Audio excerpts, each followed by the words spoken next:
main peran ini juga senang. Nah, ya jadi terus kemudian dia tidak bisa duduk manis, nggak tahan. Nah ya, itu adalah ciri-ciri kinestetik. Saya ambil contoh gini ya Bapak Ibu nih. Nah, dari ketiga cara ini akan saya gabungkan ya. Ini ada satu, ini saya cerita anak saya. Kita cerita anak saya. Salah satu anak saya gaya belajarnya kinestetik. Jadi kalau kita ngajarin dia kinestetik, tadi saya katakan, anak ini udah jelas dia nggak bisa duduk manis. Maka dari itu treatmentnya bagaimana? Saya selalu ngomong ke wali kelasnya. Waktu awal, setiap tahun ajaran baru saya ngomong ke wali kelasnya. Saya bilang kalau anak saya ini gaya belajar kinestetik, saya minta dia tolong usahakan duduk. Kalau toh dia nakal, saya bilang ya, dalam tanda kutip nakal, dia nggak bisa diem, tolong jangan dihukum suruh duduk di paling pojok di belakang. Kadang-kadang ada guru gitu kan ya, jadi ini anak suka suka keluar-keluar, suka jalan-jalan dan lain sebagainya. Guru kesel, kadang-kadang disuruh dihukum duduk paling pojok. Nah saya nggak setuju, saya bilang tolong jangan seperti itu ya. Kalau bapak ibu lakukan itu akan menderita anak saya. Jadi anak saya akan menderita di pojok, nggak bisa kemana-mana. Kebayang nggak bapak ibu? Padahal dia harus meluapkan energinya. Makanya saya minta Pak, tolong kasih dia duduk di depan, terutama yang dekat pintu keluar, pintu masuk. Jadi kalau dia bete, kalau dia dia bisa keluar, itu anak saya. Akhirnya tapi banyak guru yang mengerti tentang itu gitu ya. Saya jelasin seperti itu. Makanya kan sama aja kayak bapak ibu, siapa yang suka kecanduan ngerokok gitu kan. Kalau bapak ibu kecanduan ngerokok, terus udah gitu di kelas, di kantor nggak boleh ngerokok. Kalau dia nggak boleh ngerokok, apa yang kita lakukan? Sengsara kan, gelisah gitu kan. Caranya gimana? Kalau lagi bete kita keluar dulu sebentar, kita ngerokok, 1 isep 2 isep, wah udah santai, udah enak, masuk lagi kan enak gitu kan. Begitu juga anak saya gitu. Kenapa? Karena dulu anak saya pernah juga ngalamin seperti itu. Jadi ada yang tadi saya katakan ya, ada seorang guru, kebetulan guru ini merangkap prinsipal, ada 2 anak saya sekolah di situ. Anak saya ini yang satu nih kinestetik ini, saya katakan apa? Jadi ini anak sebentar-sebentar ke toilet, minta izin ke toilet gitu kan. Sampai kepala sekolahnya yang teman saya itu, dia telepon saya, dia bilang, Her, coba lu tanya Kenji, dia punya masalah apa dengan kencing gitu. Karena gue dapat info, kata gurunya nih, kebetulan saya ngomong sama dia gue lu gitu ya, karena kita temenan. Gue dapat info dari wali kelasnya, dia sering ke WC. Oh iya, saya disuruh cek loh ke dokter gitu kan. Begitu saya anak ini pulang, saya tanya ke anak saya, kenapa kamu sering ke toilet? Anak saya malah nanya, tahu dari mana gitu kan. Saya bilang, oh, dari Miss, dari kepala sekolah gitu kan. Oh, dia langsung anak saya ketawa. Dia bilang, enggak, aku enggak kenapa-napa Dedi, katanya. Loh, tapi kamu sering keluar ke toilet? Betul. Kamu ke toilet ngapain? Aku enggak ngapa-ngapain, aku cuma diam aja sebentar, terus aku masuk lagi. Terus kenapa? Aku bosen, aku bete sama Miss ini, dia bilang gitu, sama Miss ini gitu. Dan yang menariknya saya tanya, kamu bete dengan Miss ini, terus sama Miss siapa lagi? Udah sama Miss itu doang, gitu kan. Oh gitu kan. Nah udah, saya langsung konfirmasi ke kepala sekolah, dan yang saya bilang itu teman saya. Saya bilang anak saya nggak ada masalah. Dia sering ke WC karena dia bete dengan gurunya. Coba lu cek atau tanya wali kelas. Cuma guru ini doang kan yang dia keluar, saya bilang gitu kan. Ternyata memang benar. Apa yang dikatakan gurunya sama yang dikatakan anak saya ternyata benar. Jadi dia bete, dia nggak suka dengan gaya belajar salah satu guru. Makanya daripada dia ngeganggu teman-temannya, emang saya udah ajarin gitu ya, jangan ganggu teman. Dia izin keluar. Ya cuma untuk buat dia lebih tenang aja gitu loh. Setelah itu dia masuk lagi, udah lebih nyaman lagi. Nah, yang berikutnya kaitan dengan belajar kinestetik. Anak saya ini, itu tau gak, suatu saat dia pulang sekolah, dia tanya saya, Dedi, aku gak ngerti. 1 kilo itu 2 pounds, kata Miss. Itu gimana ceritanya 1 kilo itu 2 pounds? Oke, sebelum itu saya nggak ngomongin itu dulu ya. Dia tanya gitu, Dedi, aku nggak ngerti, kata Miss tuh 1 meter itu 100 meter, 1 meter itu 100 cm. Itu gimana? Bapak Ibu bayangkan nggak? Bagaimana caranya? Coba Bapak kalau ditanya sama anak yang masih SD kelas 1 gitu, ditanya 1 meter itu 100 cm itu apaan? Dia nggak tahu, nggak ngerti anak saya, nggak ngerti. Akhirnya saya bilang iya, kebetulan anak saya namanya Kenji ya. Iya kan, kalau 1 meter itu 100 cm. Iya tapi apaan itu, aku nggak ngerti. 1 meter 100 cm. Ya panjangnya, kata saya. Panjangnya kayak gimana, aku nggak ngerti gitu. Akhirnya saya beli meteran. Itu yang saya bilang perlu alat. Saya beli meteran, kemudian saya kasih tahu dia ini meteran untuk ukur panjang gitu kan. Nah sekarang kamu kan nanya 1 meter itu 100 cm. Itu gimana ceritanya? Ya saya katakan ke dia. Nih sekarang Dedi pegang ini, kamu tarik sampai angka 100. Begitu sampai 100 sudah tahu iya 100. Nah artinya apa? Jarak dari sini sampai situ sampai kamu yang kamu tarik itu 100. Namanya 1 meter 100 cm. Ngerti gak? Oh iya aku ngerti. Dia ngerti. Nah terus saya tes. Kalau 2 meter berapa senti? Tahu gak dia bilang apa? Ya gampang lah. Aku tarik lagi aja 100 katanya. Jadi ada berapa? Ya 200 cm. Dia tahu Bapak Ibu. Tapi waktu nggak ada alatnya, nggak ada alat peraga, ngajarin anak itu pusing sekali. Nah, kemudian banyak nih cerita dia. Pulang lagi dia tanya, Dedi, 1 kilo itu 2 pons. Gimana? Aku nggak ngerti katanya. Kok kamu tahu itu 1 kilo 2 pons? Iya kan Miss, aku ingat. Kan dia ngomong 1 kilo 2 pons. Udah gitu tahu nggak Dedi? Dia Missnya ngomong lagi 1 pons 5 ons. Apalagi 5 ons? Nggak ngerti Bapak Ibu. Bapak Ibu kalau ditanya sama anak seperti itu, jawabannya gimana cara ngajarinnya? Saya mau beli apa? Beli timbangan? Nggak mungkin gitu kan. Nggak mungkin beli timbangan Bapak Ibu. Saya lihat, saya ingat waktu saya zamannya kecil ada timbangan yang dari apa, yang besi-besi gitu. Ya, itu kan ada kilo, apalagi ons ada gitu. Tapi pons gimana? Nggak pernah saya nemuin yang namanya 1 kilo 2 pons. Itu ukuran mana gitu? Mungkin itu di luar negeri, di Amerika dan di Indonesia nggak ada kan gitu. Bingung ngajarinnya gimana lagi, anak nggak ngerti-ngerti. Ya pokoknya kamu ngertiin aja deh 1 kilo 2 pons. Tetap dia nggak tahu. Dia bilang aku nggak ngerti, aku nggak tahu. Dia bilang gitu. Akhirnya, waduh, entah gimana tuh waktu itu saya dapat di Google sama gimana nih caranya gue ngajarin gini. Akhirnya dapat. Saya ajarin, dia bilang, tahu nggak Ken? Saya bilang, kalau 1 kilo itu 2 pons kenapa? Kita satu orang ini asumsinya 1 kilo. 1 kilo itu 2 pon, kenapa? Karena manusia itu satu orang itu punya 2 tangan. Saya bilang makanya 1 kilo 2 pon. Jadi 1 kilo ini 2 pon. Dia ngerti Bapak Ibu. Kenapa 1 pon itu 5 ons? Karena satu tangan ini punya 5 jari. Oh gitu ya, gini. Ya akhirnya ngerti Bapak Ibu. Saya banyak ngajarin, apalagi kalau yang namanya lebih berat mana. Waduh saya sampai belajar, sampai ngeliatin bentuknya gitu loh. Ada apel misalnya, apel sama apa misalnya sama stroberi berat mana. Kan ada tuh, mana yang lebih besar, mana yang lebih kecil, pelajari itu. Dia dikasih itu dia nggak akan ngerti.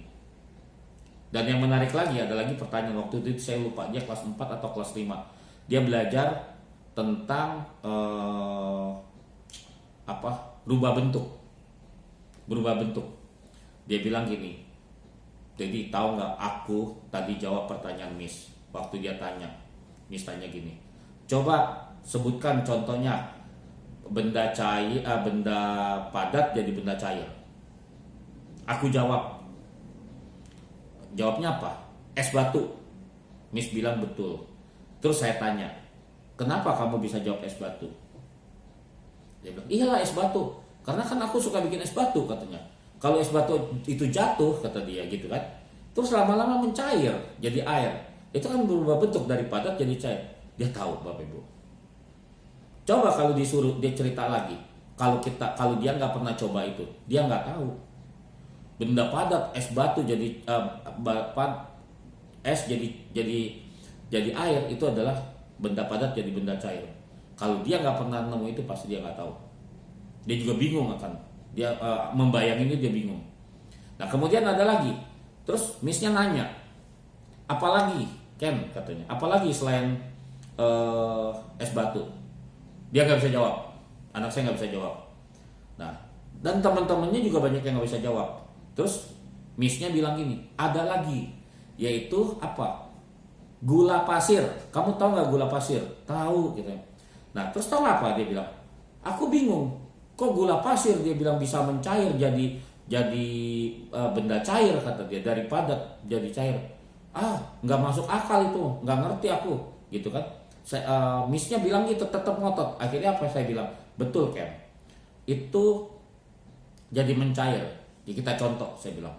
Akhirnya saya ambil 1 sendok kecil gula pasir, terus kemudian saya bakar pakai korek itunya, apa namanya, sendoknya, terus dia mencair karena proses panas kan. Akhirnya anak saya bilang, oh iya betul, oh aku tahu sekarang. Dia tahu. Makanya anak-anak model kayak begini, kinestetik, kalau di sekolah banyak project itu dia seneng dan dia gampang mengerti apa yang dia pelajari dibanding dia harus baca capek. Dia bilang capek Bang, ya. Jadi orang-orang kinestetik tuh model-model kayak waktu saya zaman kuliah tuh di Glodok ya. Di Glodok tuh kan banyak pusat komputer tuh. Nah, teknisi komputernya itu kan banyak kan orang-orang kinestetik. Mana ada ini rusak ini lihat buku manual. Enggak, dia kutak-katik, dia bisa gitu. Nah, ini adalah cara belajar anak-anak kinestetik. Nah, kaitannya dengan seorang guru atau kita sebagai anak, sebagai orang tua ngajarin anak punya 3 gaya. Itu gimana? Saya ambil contoh tadi saya katakan, yang teman saya ini, dia seorang kepala sekolah, dia ngajar bahasa Indonesia. Kemudian suatu saat saya jemput anak, terus saya tanya, hari ini pelajaran apa yang membuat kamu senang? Saya tanya anak saya saat pulang sekolah itu di mobil. Terus dia bilang, aku senang loh sama Miss Nita, dia bilang. Aku ngerti banget. Terus emang dia belajar apa? Hari ini aku belajar kata tanya. Jadi pelajaran bahasa Indonesia itu kata tanya. Terus kamu tahu kata tanya itu apa aja? Saya tanya. Saya yang bertanya ke dia. Tahu lah, kan tadi Miss sudah ngomong, udah jelasin apa, mengapa, siapa, di mana, gitu kan? Itu adalah kata tanya. Dia bilang. Terus kamu bilang tadi Missnya lucu ngajarnya. Gimana ceritanya ngajar? Dia bilang, tahu nggak Missnya ngajarnya gimana? Miss tulis di whiteboard itu kata tanya, terus dilingkarin. Nah itu yang model-model kayak mind mapping gitu ya. Ada apa, bagaimana, di mana, siapa. Nah dia buat gambaran. Jadi itu kan mirip kayak mind mapping dan itu pakai spidol yang berwarna-warna. Ada 4 warna spidol itu kan. Ada merah, hijau, biru, hitam. Nah, buat anak-anak yang visual itu akan mudah mengerti, mudah mengingat. Oh kata tanya itu seperti itu. Kenapa? Karena dia lihat dalam bentuk gambar. Nah kemudian yang berikutnya apa? Buat anak-anak auditori, dia bilang apa tau nggak? Miss udah ngajarin pakai gambar gitu. Tahu nggak Miss ke kelas ngapain? Dia bawa gitar. Dedi. Dia nyanyi apa? Ya nyanyi kata tanya katanya. Kamu ingat nyanyinya gimana? Ingat lah aku kan. Tahu nggak nyanyi gimana? Dia bilang sambil main gitar Missnya, dia bilang gini, kata tanya, mengapa, di mana, gitu, siapa, bla bla bla bla bla bla bla bla gitu. Nah anak-anak yang auditori langsung nancep pelajaran itu. Bagaimana dengan yang kinestetik? Yang kinestetik dia pakai gerak. Jadi Missnya sambil nyanyi ya, sambil tepuk tangan gitu kan, main gitar stop, anak-anak udah bisa nyanyi, dia sampai pakai gerak-gerak, siapa, di mana dan lain sebagainya. Nah, itu dilakukan oleh seorang guru yang memahami gaya belajar anak. Jadi dia membawakan satu materi dengan 3 cara yang berbeda. Karena anak di kelas itu punya gaya belajar yang berbeda-beda. Dan itu pelajaran dia itu adalah anak-anak banyak yang jauh lebih mudah mengerti dibanding guru-guru yang lain. Nah, sama saya katakan satu lagi, matematik. Waktu di matematik itu juga saya ada ngomong sama ke teman saya itu agar kelas matematik itu digunakan alat-alat juga. Digunakan alat-alat, beneran pakai alat-alat. Jadi apalagi waktu pelajaran matematik saya masih ingat kenapa? Karena waktu pulang anak saya langsung bilang gini, jadi ajarin aku matematik tambah-tambahan ya. Terus Miss-nya bilang, "Jadi orang tua bisa search di Google, cari mata uang." Jadi waktu itu dia pakai bukunya, buku Singapura, My Pulse ya, math ya. Itu ada ditanya misalnya $1 ditambah 20 sen itu berapa? Nah, jadi kita sebagai orang tua, wah $1 Singapura, $10 Singapura, kita print, kita gunting, termasuk yang duit-duit koinnya. Anak yang kita estetik belajar pakai alat-alat itu jauh lebih mudah mengerti, lebih mudah mengingat, gitu, ya. Jadi itulah pentingnya kita sebagai orang tua memahami gaya belajar anak.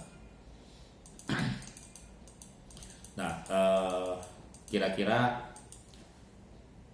pertemuan kita atau materi kita ini sampai sini dulu ya. Semoga teman-teman ini dapat memahaminya, dapat mengerti walaupun ini secara singkat ya. Moga-moga ini juga bisa bermanfaat bagi kita semua. Nah, tetapi sebelumnya ini mungkin saya ada satu resume lah, kesimpulan lah ya, bahwa yang perlu kita perhatikan gini, kita sebagai orang tua ya, bagi orang tua ini di dalam mengajar anak-anak kita, terutama pelajaran-pelajaran sekolah, yang pertama sebaiknya kita ketahuilah gaya belajar anak-anak kita, sehingga kalau kita tahu, kita akan mengajari anak sesuai dengan gayanya anak-anak. Kemudian yang kedua ya, harus ekstra kreatif lah, cari gimana cara ngajarin. Sekarang di Google banyak, di YouTube banyak cara-caranya gitu ya, termasuk bagaimana matematik, ngitung matematik pakai jari matik, kali-kalian, kuadrat, sampai akar-akaran, KPK, FPB, itu banyak cara-cara yang mudah di YouTube ya. Makanya perlu orang tua mengetahui belajar bagaimana belajar, karena yang sering terjadi adalah orang tua hanya cuma nyuruh-nyuruh anak-anaknya belajar. Anak dapat nilainya jelek, disuruh belajar, udah belajar nilainya jelek juga, disuruh belajar lagi keras, jangan main handphone, orang tua tambah marah. Tetapi kalau anak balikin ke kita, "Mah, Pak, aku udah belajar, tapi nilai aku jelek. Gimana sih caranya belajar?" Saya yakin teman-teman banyak yang bingung juga. Betul kan? Ya kan? Gimana sih caranya belajar? Bingung kita nanti. Maka dari itu, yuk banyak di Google, banyak di YouTube, kita belajar bagaimana belajar. Itu kita penting buat anak-anak kita, mengajari belajar bagaimana belajar ya. Nah, kalau kita nggak sabar ya, sering sekali banyak orang tua yang udah nggak sabaran, serahkan ke pihak lain. Pihak lain itu artinya ke bimbel, tapi juga harus disesuaikan bimbelnya, metode pembelajarannya seperti apa dengan karakteristik anak kita, dengan gaya belajar anak kita, supaya proses pembelajaran dapat berjalan dengan baik.